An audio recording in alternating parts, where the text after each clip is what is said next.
तर solar dryer काय करतं हे, तर हे डिहायड्रेट करतं. काय डिहायड्रेट करतं? फ्रुट्स आणि व्हेजिटेबल्स. का डिहायड्रेट करायचे आहेत? कारण त्यांची शेल्फ लाईफ खूप कमी आहे. तर या मी तुम्हाला दाखवतो काय असतात हे सोलार ड्रायर्स. तर ड्रायरमध्ये ड्राय करायचं म्हणजे काय करायचं? It's simple. तुम्हाला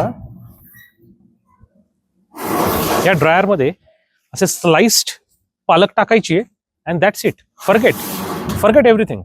सगळं विसरून जावा. उरलेलं सगळं काम हे मशीन करणार आहे. हे या पालकातलं सगळं पाण्याचा अंश बाहेर काढून ह्याला पूर्ण डिहायड्रेट करणार आणि मग ह्याचा छान पावडर करू शकतो आपण. आता ह्याचा वापर कुठं होतो? येस, अनेक ठिकाणी. फॉर एक्झाम्पल खूप साऱ्या सूप्सचा फ्लेवर जो असतो तर हे पावडर्ड पालकनी येतो आणि तो पावडर पालक कसा तयार होतो? With the help of this solar dryer.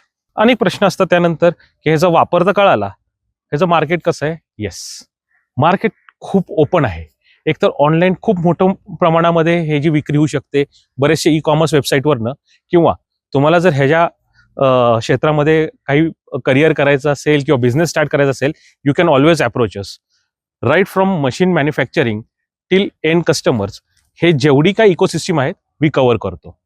परत तुमचा पुढचा प्रश्न असेल ROI काय? येस, ROI तुमचा अगदी 2 महिने पण असू शकतो किंवा फार तर फार 1 वर्ष, सव्वा वर्ष असू शकतो.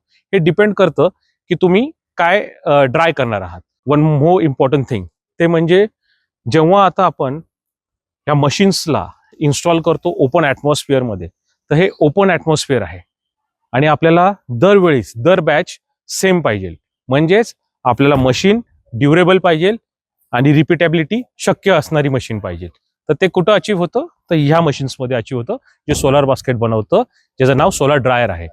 Right from 5 kg to 200 kg तुमची काही कुठलीही नीड असली, yes we have that solar dryer for you. So अजून काही असेल you can contact us any time anywhere.